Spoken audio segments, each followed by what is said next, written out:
people in Canada. We've currently got 200,000, we want 400,000. I said, what are you looking for? He said, first and foremost, Indians. So I said, why do you want Indians? And he said, they work hard, they're aspiring, they're ambitious, and we want them. I thought that was a very nice compliment. So I'm going to talk to Suresh about Follow That Dream.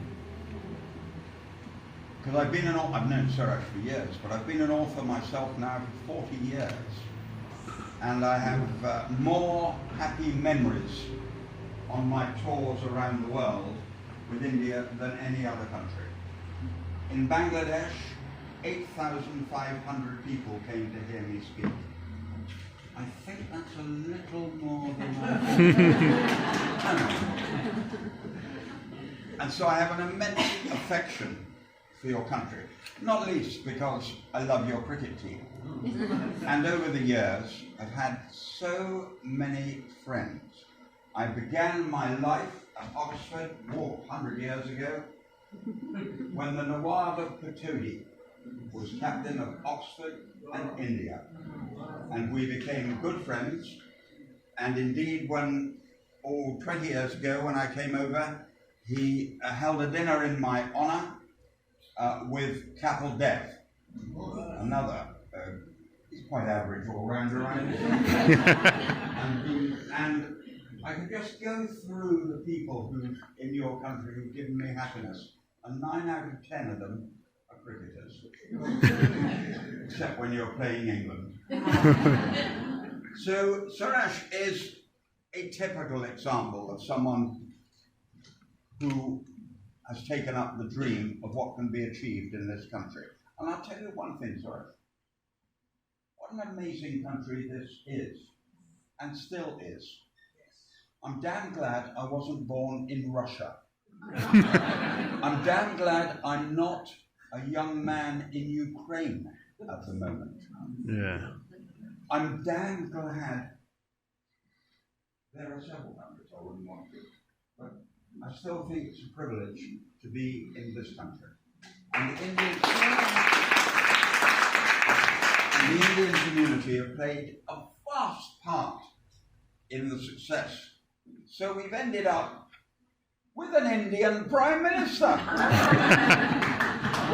Yay!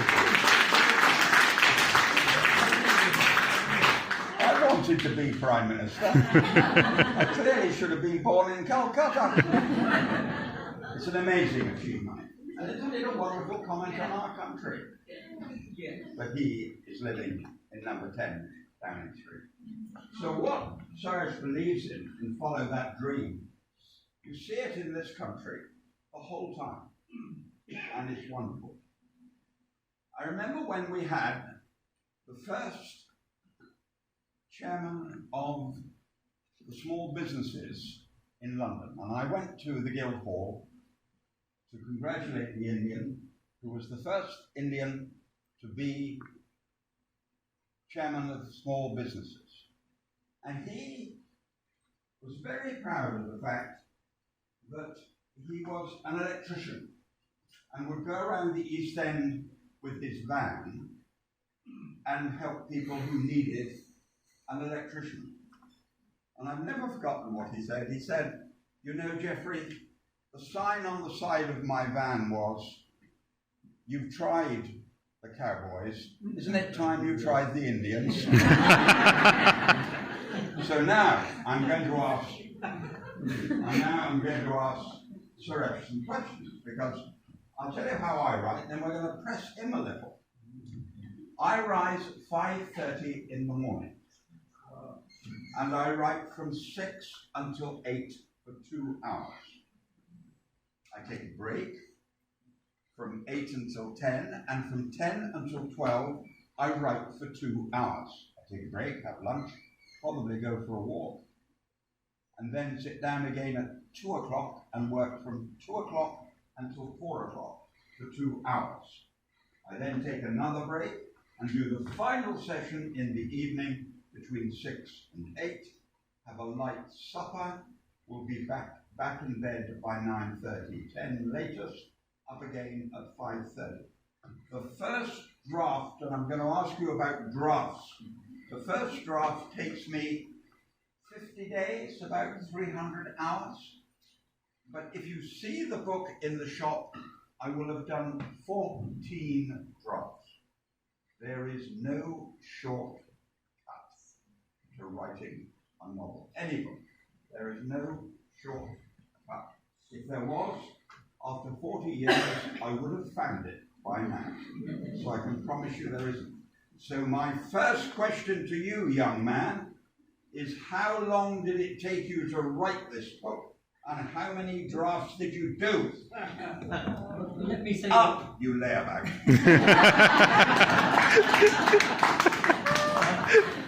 Let me say how touched and immensely honored, Lord Archer, you all are for you to be with us.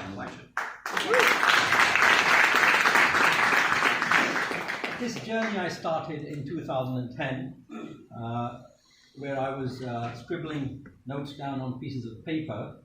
I wrote in year order the paramount points of my life in year category, and then I elaborated on those categories. And as Lord Archer has said, it's not an easy task. I'm not a professional book writer, but this was something I wanted to achieve by the age of 60, and I turned 60 in February this year. And I don't look old as you think I am. Good of you to join us, Chris, our publisher. And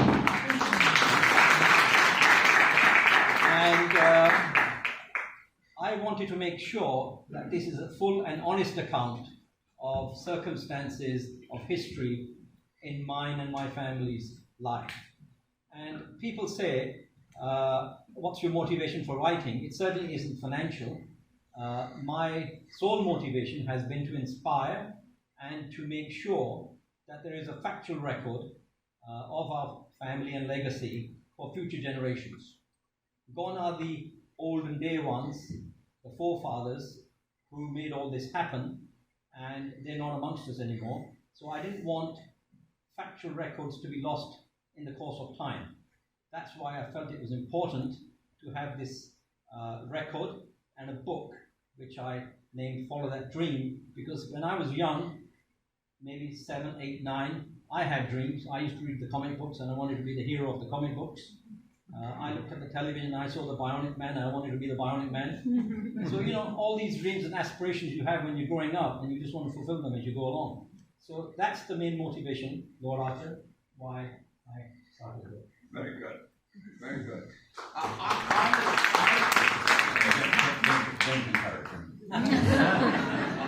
I didn't write books with no money in mind. I wrote books trying to make as much money as possible.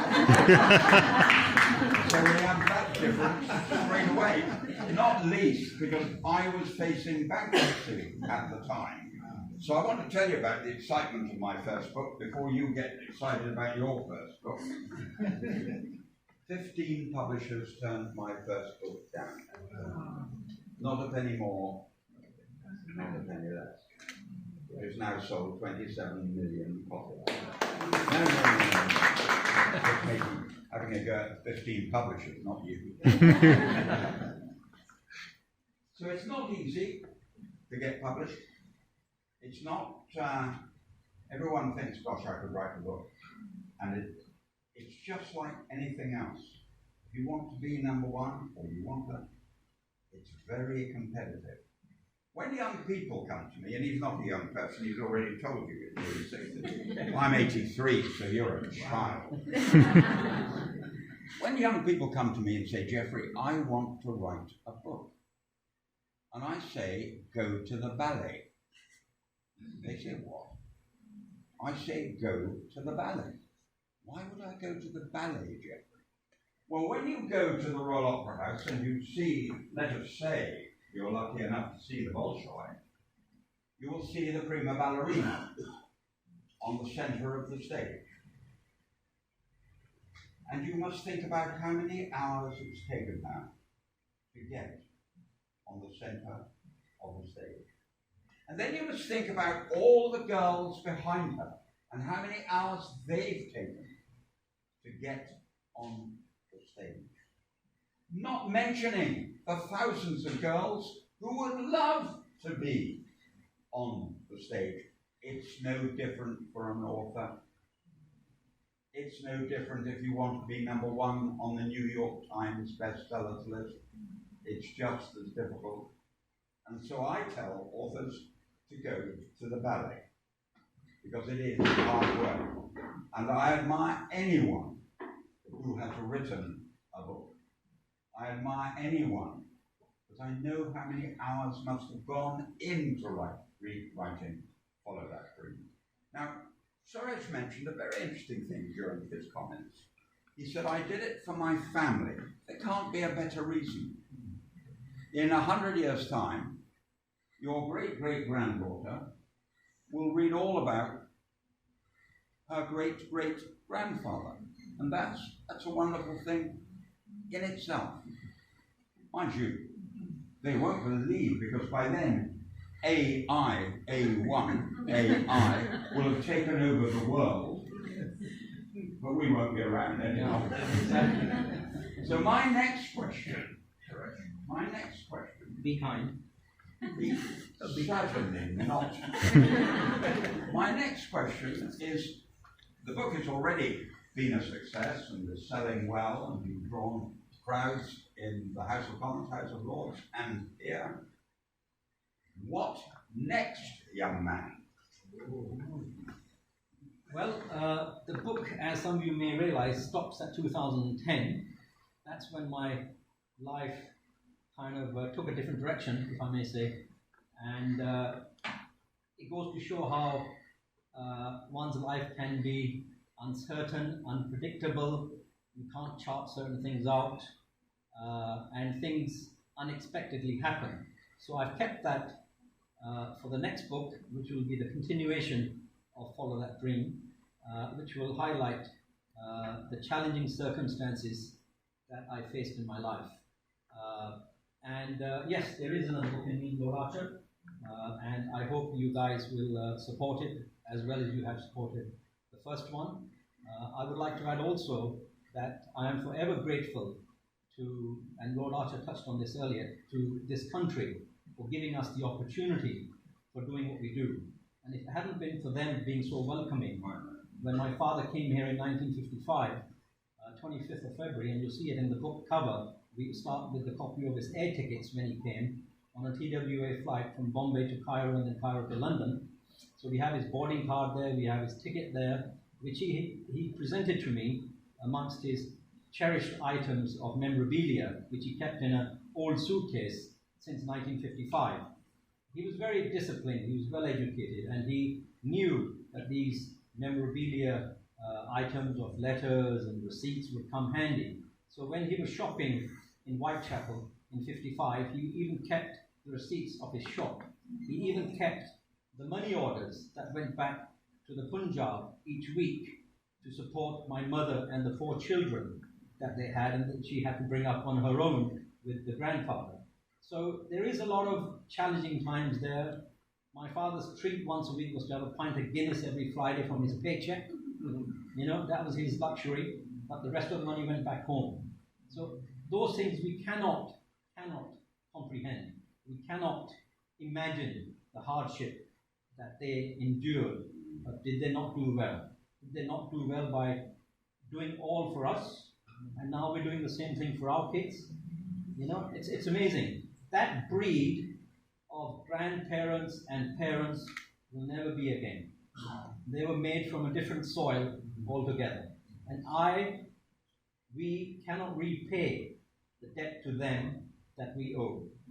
The fact is that when they were struggling in life, times were challenging, money was less and so on and so forth, but when times became good and we had a better income, we had a better livelihood, they passed on. We could never afford them those luxuries that we were able to do.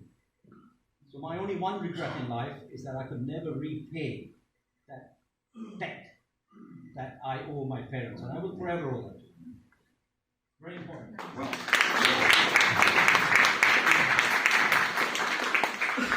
you're wrong. You can repay I went to see the head of my college at Oxford, and he'd given me a room, because I had no money, so I could write the book. I said, I can never repay you, sir, for your kindness and support. He said, yes, you can. You can support the next generation. Yes. I gave the prizes away, about 5 years ago, for women entrepreneurs. You needn't worry about that, men in the audience. I must warn you, the women coming through in India are a damn sight better than any man in this room. And you're going to have real trouble when they appear on the scene. So I gave away the prizes, and in front of me were 20 young women who were the young entrepreneurs. And I looked behind, and there were all these old fogies, all their parents and their grandparents, who proudly come along to support them. I made them turn round, face the audience, and after what you said, we'll do it again, Suresh, the young can start applauding the parents and grandparents who made it possible for the next generation to do so well in this country. So I've got a bit of bad news for you, Suresh. You're writing book number 2. Book number 2 for me did all right. It was quite good. Can't complain. But the world changed for me on book number 3. Cain and Abel. So don't think you're going to be allowed to rest, you layabout. There's more for you to do. But now what we're going to do is we're going to take questions from you. And Suresh will do his best to answer. If I think he's pathetic, I shall say so and interrupt. So who's going to do the, no, we don't need you, sir, I can handle this. No. Oh, I see what you're doing. You're right, I'm wrong. Who wants the first question? There we are, madam. We'll take